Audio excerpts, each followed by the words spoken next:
Greetings, comrades, and welcome to the Eastern Border. Well, it's been a while since the last episode, and I thought, it's going to be awesome since I got Carlis Stripes, one of the most prominent Latvian journalists, on an interview one. Anita is editing that at the moment, and I thought, hey, we'll get to talk about the war, about the LGBTQ issues in Latvia, of which there are many, and, well, Carlis is a representative of that community, so that was interesting. And he's also grown up in Chicago, so that was cool.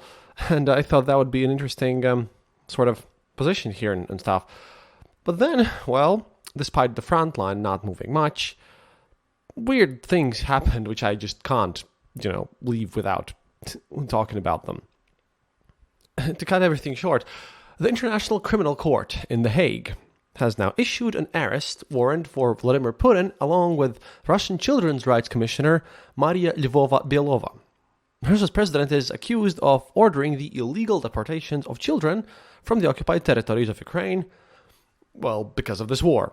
Because, as far as I get it, they can't really sue and put Putin into prison for the war, but because of how the legality works and because if Ukraine has allowed Russia to work for, not Russia, but Russian investigators to work there with the specific war crimes, then that's justified, I suppose. Putin is specifically charged under two paragraphs of the Rome Statutes Article 8, which is unlawful deportation or transfer of unlawful confinement. And the transfer, directly or indirectly, by the occupying power of parts of its own civilian population into the territory it occupies, or the deportation or transfer of all or parts of the population of the occupied territory within or outside its territory. I mean, it's kind of important to be super specific here. And the court says that, quote, there are reasonable grounds to believe that Putin bears individual criminal responsibility for the aforementioned crimes. And Russia does not deny deporting Ukrainian children and says this has been necessary for their safety and re-education. The thing is that it's very rare that this court actually accuses heads of governments of something. The most famous case would be Slobodan Milosevic, but there would be others in total, but it's like 7 people in general. And this is where I would like to just point out that if you can't really blame Putin for starting the whole war, that would be exceeding their capabilities. And, it's hard to pinpoint and catch someone directly for giving any such orders. And it probably, will be complex. I mean, they would figure out for what to try and pin on Mr. Putin anyways, except that in this specific case, it was Putin's own egomaniacal narcissism that clearly pinpoints all the situation.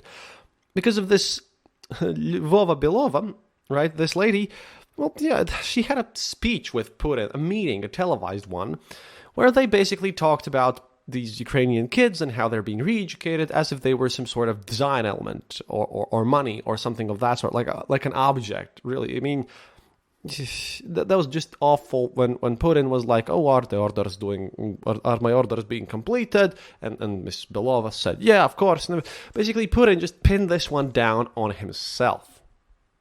And that is, I think, the astonishing part of all the situation. Now, of course, the response of this, Kremlin has once again stated that Russia does not recognize the ICC's jurisdiction. Quote, we consider the question itself outrageous and unacceptable, said Kremlin spokesperson Dmitry Peskov, adding that Russia, like a number of other countries, does not recognize the court's jurisdiction, and accordingly, any decisions of this sort are negligible for Russia from a legal point of view. Dmitry Medvedev, famous alcoholic and Russia's ex-president, who currently serves as deputy chair of National Security Council, tweeted, because obviously, that there is no need to explain where this paper should be used, disparaging the arrest warrant with a toilet paper emoji. Now, Ms. Belova responded to her own arrest warrant in a very weird way, and she wrote, quote, it's great to know that our work to help our country's children has been noticed by the international community. Which is just, why not at this point? Ukrainian Prosecutor General Andriy Kostin called the ICC's move a historic decision for Ukraine and the entire system of international law. Quote, from now on, he writes, the Russian president will have the official status of a suspect in committing an international crime. This means that other world leaders will think thrice before shaking hands with him or sitting down with him at the negotiating table. The world has received the signal that the Russian regime is criminal and its leadership and allies will be brought to justice. So, that's kind of interesting, really. Weirdly enough, is that,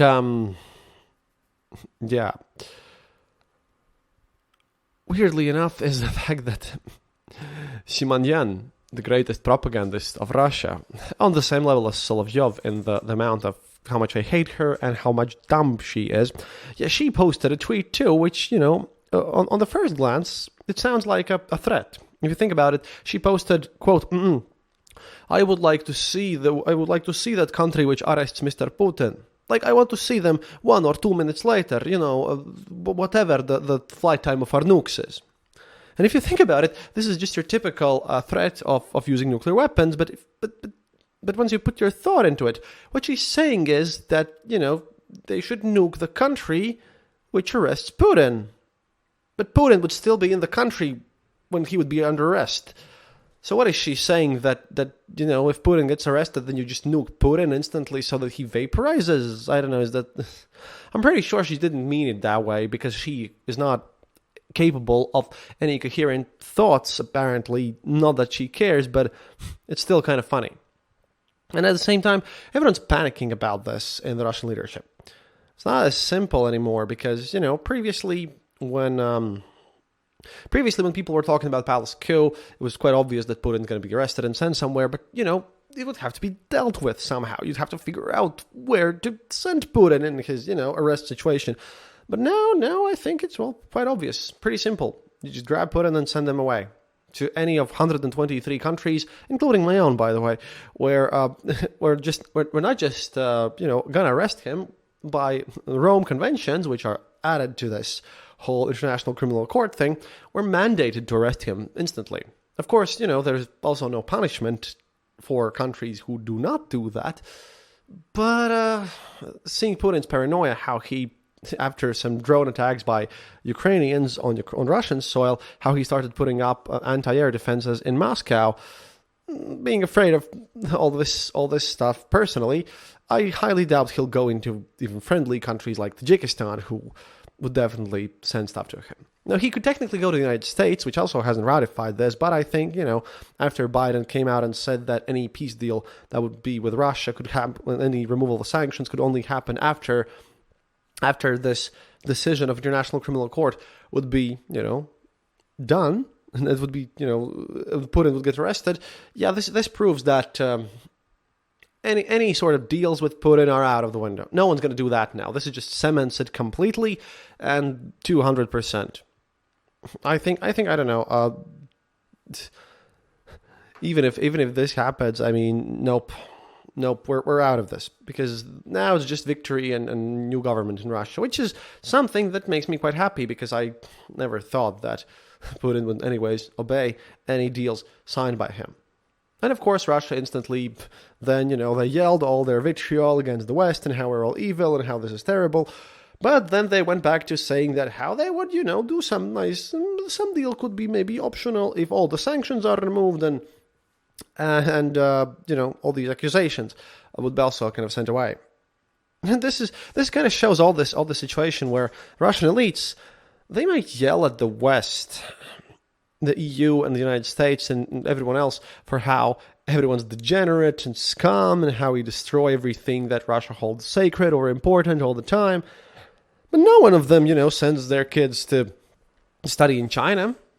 None of them buys homes in India. None of them want to have properties in Kazakhstan, which is also not so friendly to them anymore, if you remember. They don't want to go to the Stans. No. They want to send their kids to London, to Paris, to Italy, with the Lake Como being super popular. they have dachas in California. At the same time, it's kind of this weird hatred attitude. And it's kind of explained by this fact that, when I was growing up, my elderly relatives said that it's kind of their goal of these Russian elites is not to kind of adopt to the places they want to visit. They want to spend, they want their kids to spend some time or something. they're more likely to try to build a little Russia over there and squeeze in their own privileged rights to be existing there. That's kind of their thing. They just want to, have all the benefits and joys and happiness of vacations in Italy and all that stuff. But they don't want to, follow Italian laws. No, they're too cool for that. They're going to do it, with their own way, which is just, just has moved over any possible sanity that could possibly happen. And this is very weird since, because of this whole event that soon there's going to be an anniversary of the annexation of Crimea.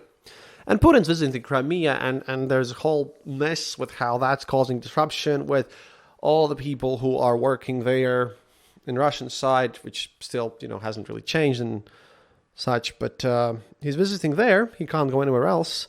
Meanwhile, the military parade and concert because of Crimean annexation, as I read in Telegram just 2 minutes ago before I started the recording, that's been cancelled. It's interesting since we can clearly see how paranoia really happens and how everything just strikes down into his mind. It's a poison pill for him. It's so bizarre. At the same time, what also could turn interesting somehow is that Chinese leader Xi Jinping will visit Russia on March the 20th to 22nd.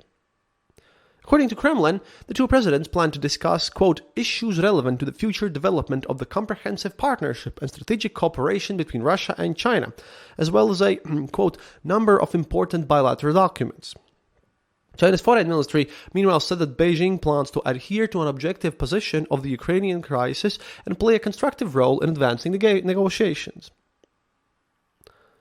And I'm starting to think that maybe that's going to be bit more difficult now since Xi, he can do a lot of things, and I know that he's not the friendliest person to democracy all over the place. And, in fact, as recently was visited by some people from Hong Kong.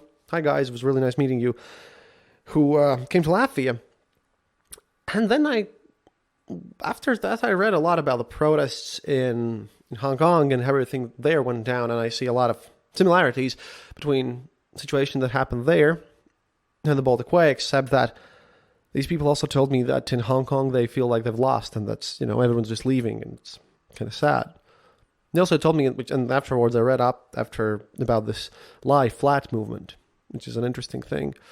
Learned a lot of things, but it's also kind of pointing out that Xi's facing his own issues at home, and his banks, as careful as they are, they don't want to work with Putin because of European money, which they really like. So it's a complex situation. I'm really looking forward to this meeting, and I'm going to figure out what's going to happen there. But yeah, that's it for the shorter news episode today. I'm going to give you an hour-long interview with Carlos Strapes soon enough.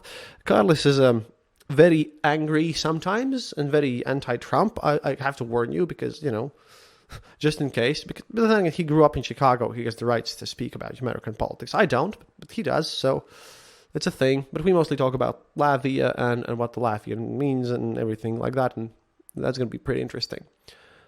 But up until then, Putin's now officially, there's a warrant on his head. Technically, by the way, United States, although they haven't ratified this whole thing, they have a reward system about these people. So, it's $5 million. $5 million to the person who gets put into court. Amazing. But yeah, that's it for today.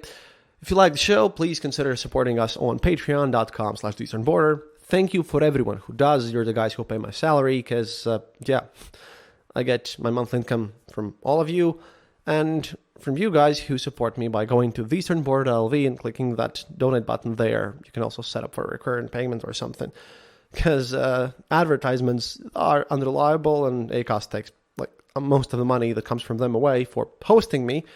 And on YouTube, my meager channel there. And I know that some of you listen to me on YouTube. I sadly can't even go and comment on it myself, and I always forget to check that because those videos get auto-uploaded. Every video there gets demonetized instantly, so I just don't pay a lot of attention to that. But hey, guys, if you watch me on YouTube, it was just weird because how that community has like slowly grown over time as well, which was really nice. But yeah, next episode's going to be a longer interview, but this thing was just about shocking. And again, it came at a time where I was really worried and kind of tired that I keep following all these news, but it's just that Bakhmut has turned into a Verdun number 2, I think. It's going to be a bit crazy. До свидания, товарищ. And as always, remember, happiness is mandatory.